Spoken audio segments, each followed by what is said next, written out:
ලෝකේ ධර්මතාවය තමයි හිතන්නේ එකක් වෙන්නේ එකක්. දැන් ඔයාලගේ ජීවිතේ ඔයා ඉස්කෝලේ යන කාලේ ඔයා හිතුවේ මොනවද? දැන් වෙලා තියෙන්නේ මොකද්ද? ඒ කාලේ ඔයා බලාපොරොත්තු වුණ රස්සාව මොකද්ද? දැන් වෙලා තියෙන්නේ මොකද්ද? ගොඩාක් දේවල් ජීවිතේ.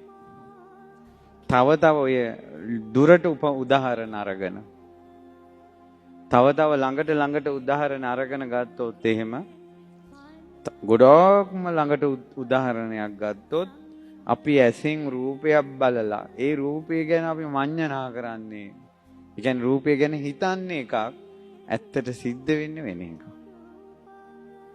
කනට ඇහෙන ශබ්දය ගැන අපි හිතන්නේ එක විදියකට, ඒ උනට සිද්ධ වෙන්නේ වෙන දෙයක්.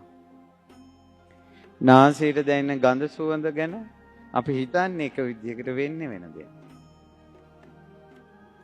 ඒ නිසා මෙතන සිද්ධ වෙන ධර්මතාවයේ ඉඳලා අපේ ජීවිතයේ අත්දැකීම් වලට අජ්ජියත් යේනෙහි මඤ්ඤන්ති තතෝ තං හෝති අඤ්ඤතා යම් ආකාරයෙන් හිතුවද සිද්ධ වෙන්නේම වෙන විදිහකට.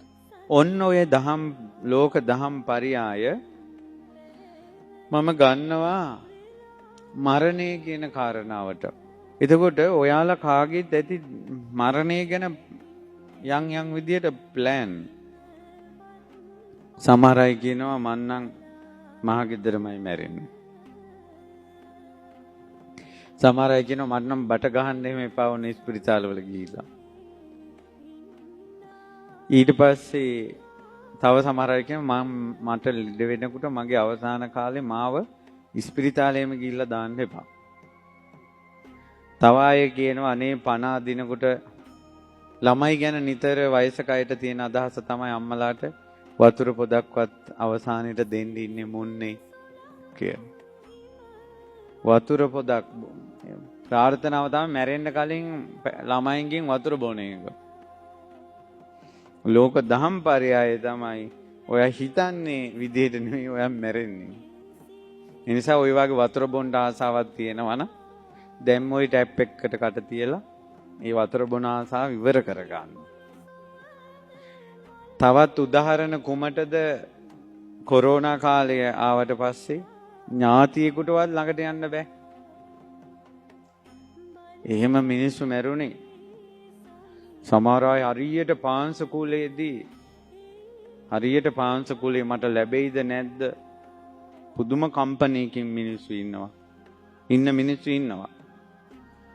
කොරෝනා කාලේ මොන පාංශකූලද? සුනාමි කාලේ මතකද? බැකෝලින් වලවල් හරලා එක රොත්තට වලේ දැම්මේ. ඔහොමයි මිනිස්සු මැරුණේ. ඊට පස්සේ ඔයාලට මතක දේවල් මම මේ කියන්නේ.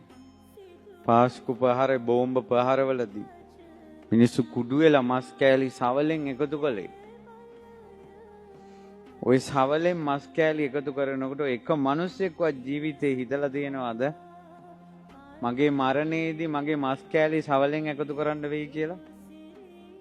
යේනෙහි මඤ්ඤන්ති තතෝ තං හෝති අඤ්ඤතා යම් ආකාරයෙන්ද සිටුවේ සිද්ධ උනේම වෙනස් ආකාරයකින්. අතීතයට ගිහිල්ලා දැන් මම මේ කියන්නේ ඔයාගේ මරණය ගැනයි මම මේ කතා කරන්නේ. ඔයාගේ මරණය ගැන. දැන් මම බන කියන්නේ ඔයාට. ඔයාගේ මරණය කියන එක කොහොම වෙන එකක්ද? හැබැයි මට ඔයාගේ මරණය සිද්ධ වෙන හැටි කියන්න පුළුවන් එක ක්‍රමයකින්. ඒ තමයි ඔයාගේ මරණය අනිවාර්යයෙන්ම සිද්ධ වෙන්නේ ඔයා හිතන්නේ නැති විදිහකට.